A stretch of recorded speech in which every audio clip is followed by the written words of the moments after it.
April 1945. The war was ending, but no one told the women on the truck. The canvas cover flapped in the cold Bavarian wind as it rolled through the ruined countryside, passing farmhouses stripped bare by soldiers, villages burned to black husks, and the hollow faces of refugees trudging west. Inside the truck, 40 German women sat shoulder to shoulder, former nurses, clerks, and auxiliaries of the Reich, each one staring at the floorboards, trying not to meet the other's eyes. Their boots were caked with dried mud, their uniforms wrinkled and gray, their hair unwashed for weeks. The smell of sweat and fear filled the cramped air. Erika Voss, once a Red Cross nurse in Würzburg, clutched her medical satchel like a child holds a doll. The stitching had come loose, and one of the buttons read US Army. A patch sewn on by an American guard who had smiled when he did it. She didn't understand why. They had been captured near Augsburg 3 days earlier. No shouting, no hitting. Just orders in firm English. Get in. You'll be taken to the camp. A camp. The word had a weight heavier than steel. In Nazi Germany, it meant horror. So, when the truck turned into a fenced compound surrounded by barbed wire and guard towers, the women braced themselves. They were ready for humiliation, for cruelty, for revenge. Instead, the first thing that hit them was the smell of hot water and soap. Steam drifted through the morning air. Somewhere nearby, a generator hummed and pipes hissed. On a wooden sign outside the gate, painted neatly in white, were the words, U.S. Army Women's Internment Camp 12, Bavaria. The truck stopped. A young American lieutenant stepped forward, clipboard in hand, chewing gum. Disembark, ladies, he said. We'll process you inside. The translator repeated it in German, and the women looked at one another, unsure whether to move. Did he say ladies? Whispered Marta, a secretary from Munich, her voice half disbelief, half fear. Is this some kind of joke? They climbed down one by one. The ground was damp with dew, the air smelling faintly of soap and coffee. Across the yard stood wooden barracks, painted, clean, and somehow absurdly domestic compared to the chaos outside the fences. From one of the buildings came laughter. Laughter. German women POWs turned their heads sharply. American nurses in khaki uniforms carried towels and trays, walking briskly between huts, their hair neatly tied, their boots polished. Erika whispered, hot water, soap, towels, and men? The others chuckled bitterly. It sounded like mockery. Maybe they're preparing us for a show, another said. They'll make us clean their floors. A sergeant handed each woman a numbered tag and gestured toward a long wooden hut. Inside, a smell of disinfectant hit like a wall. There were rows of metal shower heads, steam rising in clouds.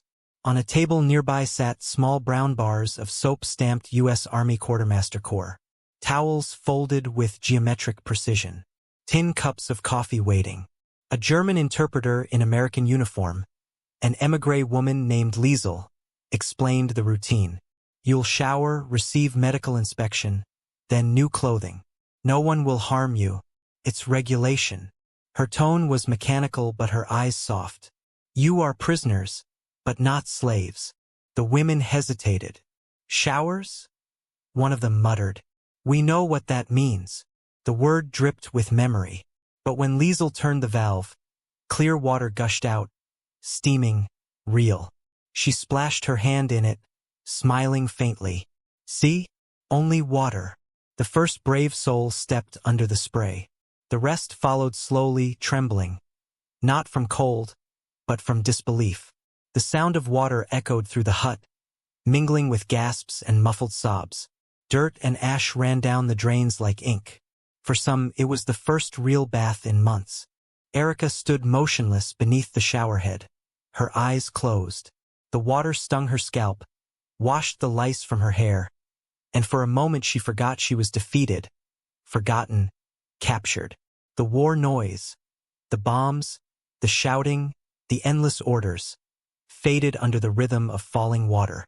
Outside, Captain Helen McCarthy, the American officer in charge, watched the line of washed uniforms hanging in the sun. She had served in North Africa and Normandy, and now her duty was managing female POWs. To her, the rules were simple. Hygiene first, dignity second, discipline always. If you treat them like animals, she told her staff, they'll behave like animals. But if you treat them like women, they might remember they are human. Inside the camp, that idea landed like a thunderclap. The German women didn't know what to do with decency. When handed fresh undergarments and plain dresses, they inspected every seam, looking for hidden tricks. When offered hot soup in metal bowls, they expected the taste of punishment, but it was chicken broth, rich and fragrant. That night, as they lay on clean bunks with real blankets, the quiet unnerved them more than bombs ever had. Why are they doing this? Marta whispered. We bombed their cities. We killed their sons. Because they can, Erica said quietly. And because they want us to see what civilization looks like. Outside, floodlights cast long silver bars across the yard. The American guards smoked cigarettes, their laughter echoing in fragments. One of them looked at the barracks and said, "They're just people, Sarge. My mom would have slapped me if I treated anyone bad." The sergeant shrugged. Yeah, orders are orders. At dawn, the camp awoke to music. A radio somewhere played Glenn Miller's Moonlight Serenade. The soft, distant melody drifted over the fences, absurdly peaceful. The women emerged into the morning light, blinking. A few smiled shyly at the soldiers, who nodded back without a word. For days, they waited for cruelty to appear. It never did. Instead, every act of kindness cut deeper. When an American nurse helped braid one prisoner's hair, the German woman burst into tears. When another was given sanitary pads and aspirin, she couldn't stop thanking the guard, whispering, "Danke, danke," until her voice broke. But beneath the surface, shame brewed. They realized what the war had taken from them, not just homes or brothers or futures, but the sense of being treated as human. The irony was unbearable. Only defeat had restored their dignity. That evening, Erica wrote her first letter home under supervision. "We are being treated fairly," she wrote in careful script. "There is hot water and soap. We eat every day. Tell Mother not to worry." She paused, then added, "They are our enemies. Yet they behave more like Christians than we ever did." When the male officer collected the letter, he glanced at her with a half-smile. "You'll be fine here, ma'am." That word again, ma'am. No soldier of the Reich had ever called her that. That night, the camp lights glowed softly through the windows. Rain tapped on the roof. Erica lay awake, staring at the ceiling, listening to the rhythmic hum of the generator outside. Somewhere in the next barack, someone was humming an American tune. She closed her eyes, and for the first time since the war began, she felt something unfamiliar. Safety. But with it came a question she couldn't answer. If the enemy could be this gentle, what had they been fighting for all along? They had expected hunger, cruelty, and chains. Instead, they found soap, towels, and men who said, "Please." The war had shattered nations, but here, behind barbed wire, humanity quietly repaired itself. They would never forget that first day. The smell of disinfectant, the warmth of the shower, the sound of laughter through steam, the sign outside the gate gleaming in the sun, and the thought that echoed in every mind as they lay in their bunks. They called it a prison, but it felt like a reminder that civilization still existed somewhere beyond the ruins. Hot water, soap, towels, and men. Once a bitter joke. Soon, it would become the symbol of a moral shock no one in Germany ever expected. For the first week, everything felt like a dream that might end at any second. The German women in Camp 12 still expected the Americans to reveal their true nature, to punish them for the cities they'd helped destroy. Each act of decency felt suspicious, a trick meant to break them psychologically.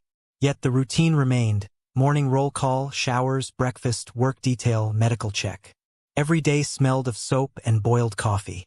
Every night was quiet enough to hear the wind rustle the barbed wire. Erica Voss soon learned the rules.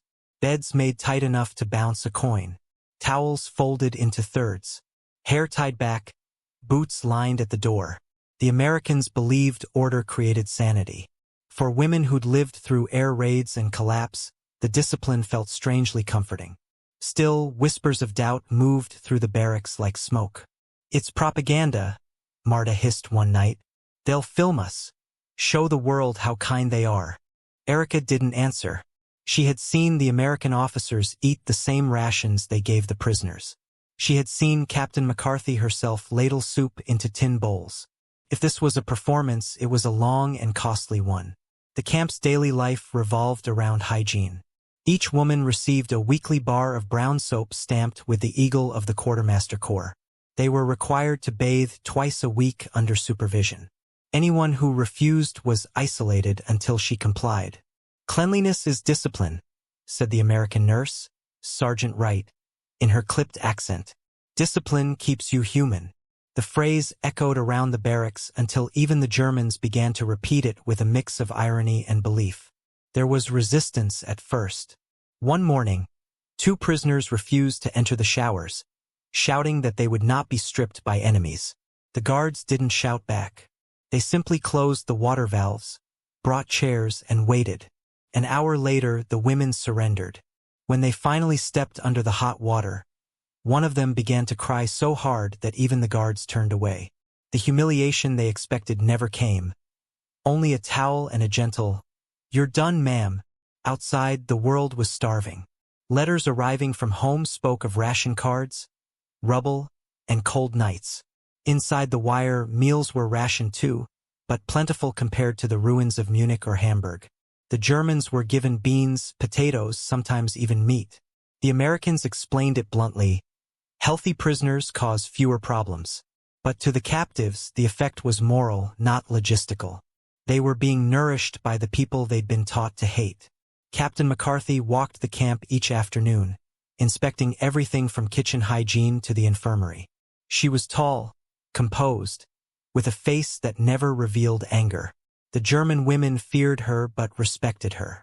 Once, when a prisoner refused vaccination, claiming it was Yankee poison, McCarthy knelt beside her and said quietly, "You survived your own army's doctors. You'll survive mine." The woman rolled up her sleeve.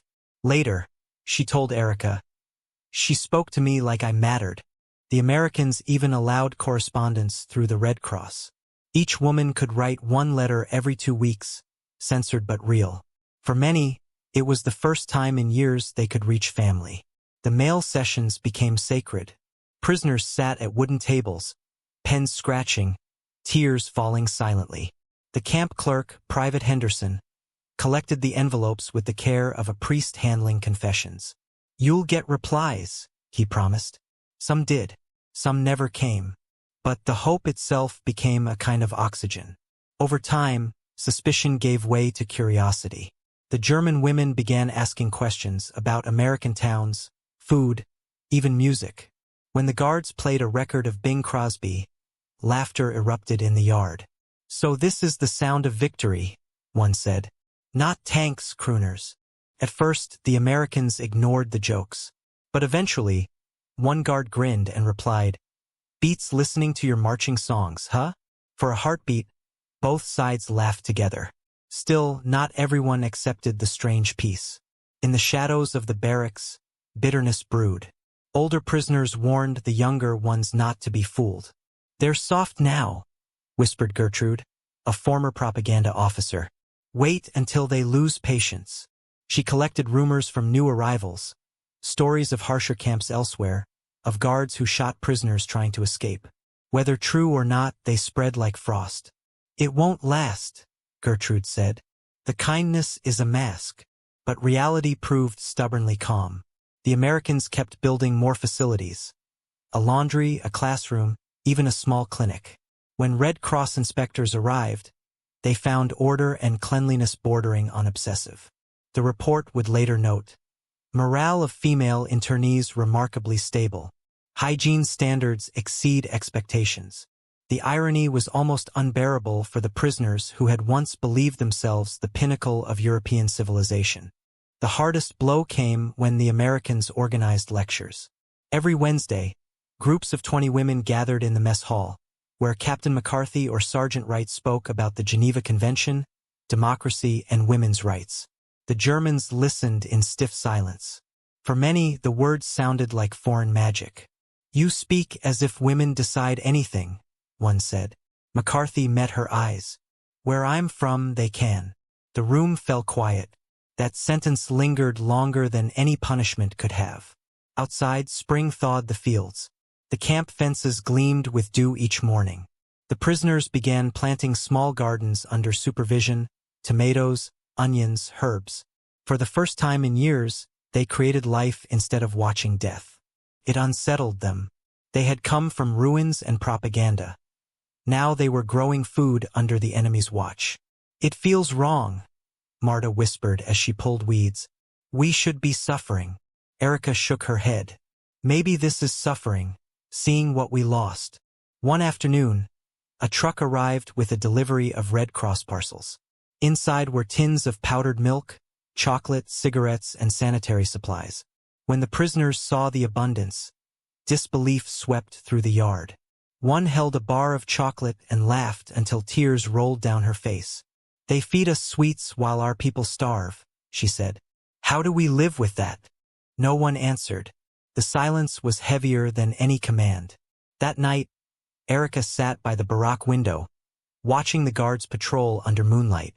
She thought of her brother, who had died on the Eastern Front. She imagined him in a Soviet camp, starving, beaten, forgotten. The contrast crushed her. "They could have treated us like we treated others," she murmured. "Why don't they?" Marta, half asleep, muttered. "Maybe because they don't need to prove they're strong." Days blended into weeks. The Americans introduced work assignments: laundry, kitchen, infirmary duty. Erica volunteered for the clinic. There she saw Captain McCarthy up close, tending to prisoners with genuine care. Once, when a woman collapsed from exhaustion, McCarthy stayed at her bedside all night. The story spread through the camp like legend. Even Gertrude fell silent. The enemy, it seemed, was capable of compassion. And yet the more kindness they received, the heavier the guilt became. At meals, some could no longer eat without thinking of families back home scavenging for bread. When the guards brought extra rations of soup on a rainy day, half the bowls went untouched. The Americans were puzzled. "They're losing weight even with food," said Sergeant Wright. "It's not hunger, it's shame." Erica began to understand. The war had ended, but the reckoning had just begun. Every clean towel, every polite ma'am, was a mirror showing them who they had been and who they might still become. The enemy's humanity stripped away their excuses. One evening, as the sun set in a blaze of red over the camp, Captain McCarthy addressed the prisoners. "You are here because of war," she said evenly. "But remember, war doesn't erase what you are. How you act now decides who you'll be when you go home." The words hung in the air long after she left. That night, no one spoke. The camp was silent except for the faint hum of the generator and the whisper of wind through wire. Erica lay awake, feeling the weight of every rule, every bath, every meal. Civilization, she realized, was not a luxury. It was a weapon, sharper than guns, quieter than bombs. And somewhere deep inside, a question began to form, one none of them dared say aloud. If this was defeat, why did it feel like the first glimpse of redemption? By midsummer 1945, the war had become a memory outside the wire, but inside Camp 12, its echo still lived in every routine. The German women no longer jumped at the sound of boots or shouted orders.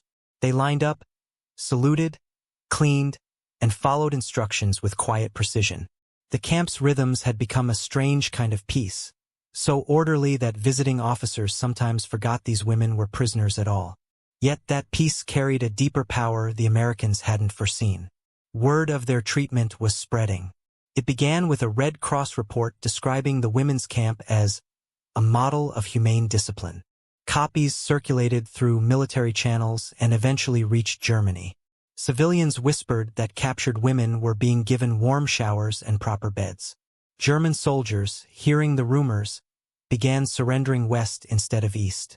"Better soap than Siberia," they joked grimly. But underneath the laughter was fear. Fear of what the Soviets were doing to prisoners, and wonder at how the Americans could afford to be so clean, so calm, so civilized after such a brutal war. Erica saw the change firsthand when new prisoners arrived from other zones. They came filthy, trembling, half-starved. Some had seen comrades shot or stripped by other armies. When they entered Camp 12, they stared in disbelief at the laundry lines, the organized kitchens, the faint scent of soap that hung over the compound. One woman touched the wall of a barack and whispered, "It's painted." Another burst into tears at the sight of bread stacked neatly on a table. The shock on their faces reminded the older captives of their first day. Captain McCarthy noticed it too. During inspections, she observed how the camp's cleanliness itself had become a form of quiet persuasion. "They expect cruelty," she told Sergeant Wright. "When they don't find it, the whole idea of their war starts to collapse." Wright nodded. "That's why they look lost, ma'am. You take away the hate, and they don't know what to believe in anymore." The transformation wasn't just physical, it was ideological. Weeks of steady meals, structured days, and small dignities began to peel away layers of propaganda. The women who once sneered at American manners now mimicked them unconsciously, saying please, thanking guards, even humming the swing tunes drifting from the radio tower. A few tried to learn English from newspapers used as packaging. The camp began to feel less like captivity and more like a mirror showing the difference between the world they had imagined and the one that actually existed. One afternoon, a convoy of German male POWs passed by the camp under guard. Their uniforms were torn, their faces hollow. They stared through the fence at the women, astonished. The women, freshly washed and combed, stood silently, watching them return the gaze. For both sides, the image was surreal. German soldiers reduced to shadows while their female comrades looked healthier than they had in years. One of the men shouted bitterly, "Enjoy your American soap, traitors!" No one answered. The guards moved them along. But the insult stuck like a scar. That evening, in the dining hall, Erica overheard McCarthy speaking to a visiting journalist. "It's not just about feeding them," McCarthy said. "It's psychological. You show them that decency survives war, and it destroys their indoctrination faster than bullets ever could." The journalist asked if it worked. McCarthy replied, "You tell me, these women arrived hating us. Now they fold their towels tighter than my recruits." Indeed, Camp 12 had become a quiet weapon of diplomacy. Reports from Geneva noted that Germany's surrender had brought more than 400,000 POWs under American control, and that humane treatment was accelerating reconstruction.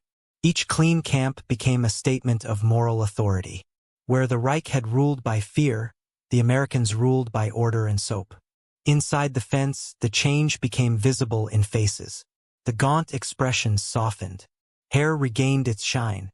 The women began to laugh again. Not mockingly, but genuinely.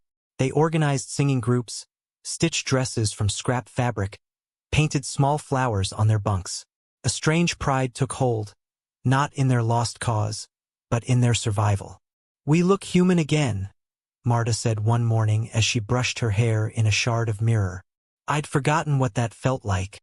Yet not everyone welcomed the transformation. Some of the older women, especially those who had served as party secretaries or propaganda aides, saw it as defeat of the spirit. "They are cleansing us," Gertrude said bitterly. "Not with water, with guilt." She wasn't entirely wrong. Every act of kindness reminded them of what Germany had done to others. When McCarthy's staff distributed Red Cross photos showing liberated concentration camps, a heavy silence fell over the mess hall. Some women refused to look. Others stared, their faces pale as ash. That night, no one sang. The next morning, Erica found one of the photos tucked under her blanket. It showed a row of skeletal prisoners behind barbed wire. She couldn't tell if it was meant as punishment or understanding. She kept it hidden, unable to throw it away. In the following days, she noticed the American guards treating them with even more respect. No lectures, no gloating. Just quiet efficiency.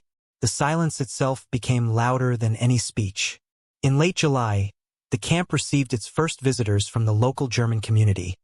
Widows and displaced civilians allowed to bring donated clothing. They entered cautiously, expecting to find chaos. Instead, they saw order, smiling guards, and prisoners who looked healthier than they did. The visitors whispered among themselves, "Are they really prisoners?"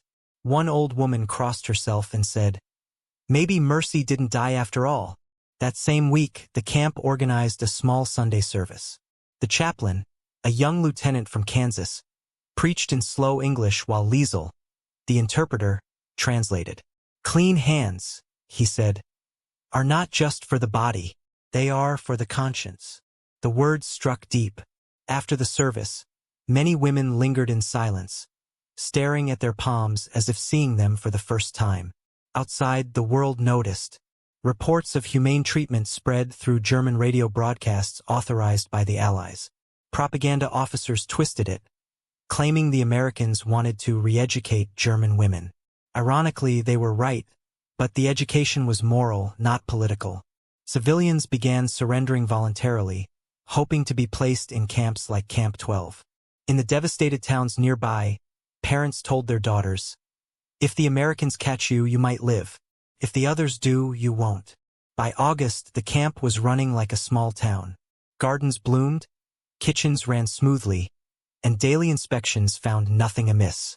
The Americans occasionally invited local journalists to observe. One article described the camp as a quiet triumph of civilization over vengeance. Another wrote, "In these fences, America wins hearts without firing a shot." For Erica, the greatest transformation was internal. The hatred that once felt like armor had dissolved. She no longer looked at the guards as enemies. She began helping with translation duties, bridging the language gap. When she handed out soap bars or towels, she noticed gratitude in the eyes of new arrivals. The power dynamic had shifted completely. The defeated now carried the moral message. Still, nights remained uneasy. The women knew that their comfort came from the same army that had reduced their homeland to rubble. It was an irony too large to comprehend. Yet even that realization carried its own kind of truth. Perhaps this was what victory meant. Not destruction, but restraint. One afternoon, during a storm, lightning struck a transformer near the camp. Power went out, plunging the compound into darkness. Panic rippled briefly. Shadows, shouting, confusion. Then McCarthy's voice cut through the rain, calm and steady. "Everyone stay inside.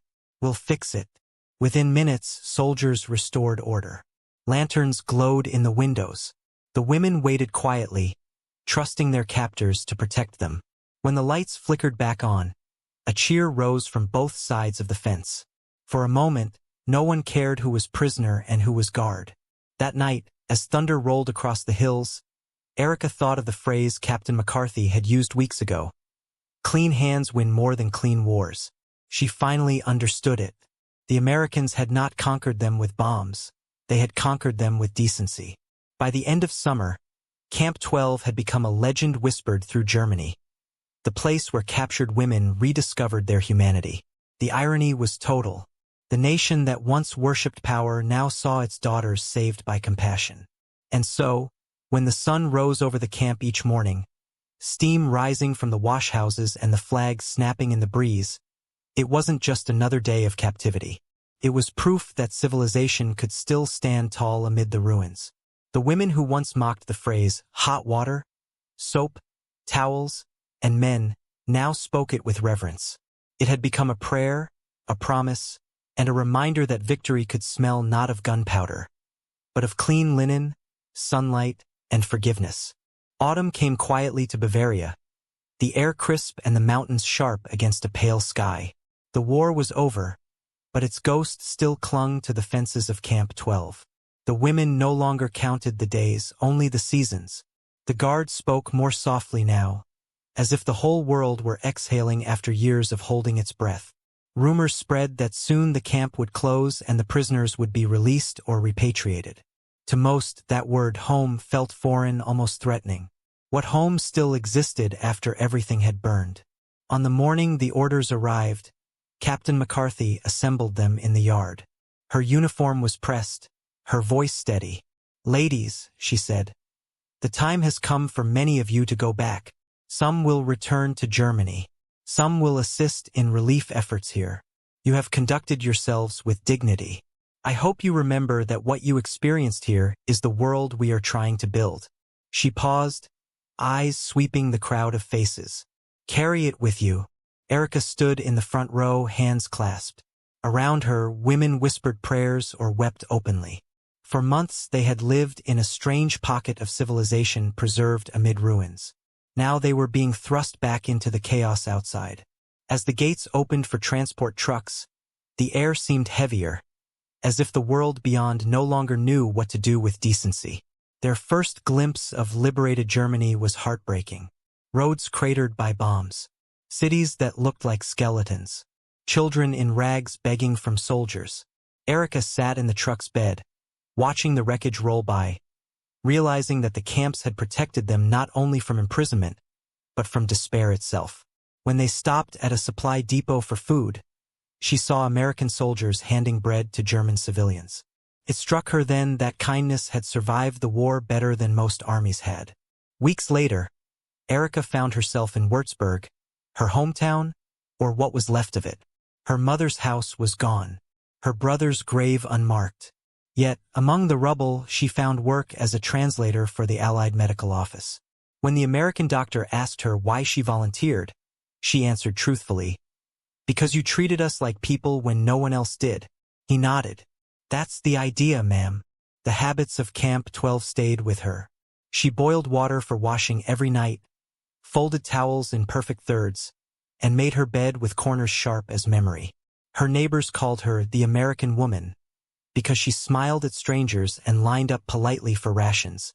When she shared what life had been like inside the camp, they stared in disbelief. "You mean they gave you soap?" one woman asked. "And towels? Real towels?" Erica nodded. "And hot water," she added softly. "And respect." The phrase became something of a legend among them: hot water, soap, towels, and men. Once it had been spoken with sarcasm. Now it carried a note of awe.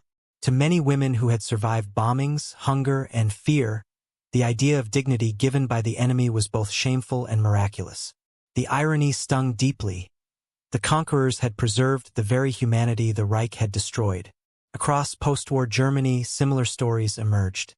In other American camps, former prisoners wrote letters describing the same shock: the cleanliness, the order, the strange gentleness of the guards. Historians would later note that these stories did more than just repair morale. They planted the first seeds of trust between two peoples who had tried to annihilate each other. In the years that followed, thousands of those women would help rebuild hospitals, schools, and aid organizations under Allied supervision. Their understanding of discipline and compassion became a quiet backbone of reconstruction. But not everyone welcomed it. Some called them collaborators. Others accused them of forgetting the dead. Erica carried the guilt silently, refusing to argue. She knew the truth. Humanity had survived not because of slogans or flags, but because, somewhere behind barbed wire, a few people had chosen decency over vengeance. One evening in 1946, she attended a memorial service in a ruined church. The pastor, using salvaged candles, spoke about forgiveness.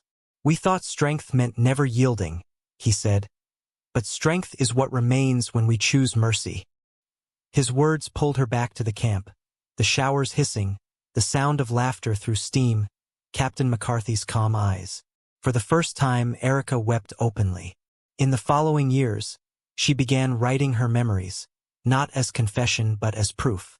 "People will not believe," she wrote, "that American soldiers gave their enemies clean clothes and coffee. They will think it was propaganda. But I lived it. I smelled the soap. I heard them say please. That was the moment the war truly ended." Her notebooks would one day be used by journalists documenting the POW experience. They cited her line about civilization surviving behind barbed wire as emblematic of a larger truth: the moral victory of restraint. In lectures decades later, scholars would point to those camps as early evidence that humane treatment could win peace faster than retribution ever could. For Erica and many others, however, the lesson was personal. Each time she washed her hands, she remembered that first shower. Each time she hung a towel in sunlight, she thought of the fence gleaming at dawn. When she eventually married a schoolteacher who had also been a prisoner of war, though in a far harsher place, she told him, "I survived because someone decided not to hate me." He answered, "Then we owe the world that same mercy." As Germany rebuilt, small gestures of civility became acts of defiance against the past. Bakeries offered free bread to orphans. Doctors treated anyone who came through the door. Women who had been prisoners volunteered in refugee shelters. They taught that civilization was not born from victory parades but from the quiet insistence on cleanliness, order, and respect. The same principles that had humiliated them once, and then saved them. When Captain McCarthy returned to the United States, she carried with her boxes of reports and a photograph taken at Camp 12. Rows of women smiling awkwardly, towels draped over their arms, the American flag fluttering above them. In her diary, she wrote, "We defeated them by refusing to become them." It would be years before that photograph appeared in public archives. But when it did, it shocked many who believed the enemy deserved nothing but scorn. Decades later, Erica, by then an old woman, visited an exhibition in Berlin titled Captivity and Conscience. Among the photographs displayed was that same image. Beneath it, a caption read, "German Women POWs, U.S. Camp 12, Bavaria, 1945. Cleanliness as a form of moral victory." She stood before it for a long time, surrounded by younger visitors whispering. Some were her grandchildren's age, their faces filled with confusion. She smiled faintly and whispered, "Yes, that's what it looked like. That's what mercy looks like." As she left the museum, rain began to fall. A fine, cleansing drizzle. She tilted her face upward, letting the drops wash over her cheeks.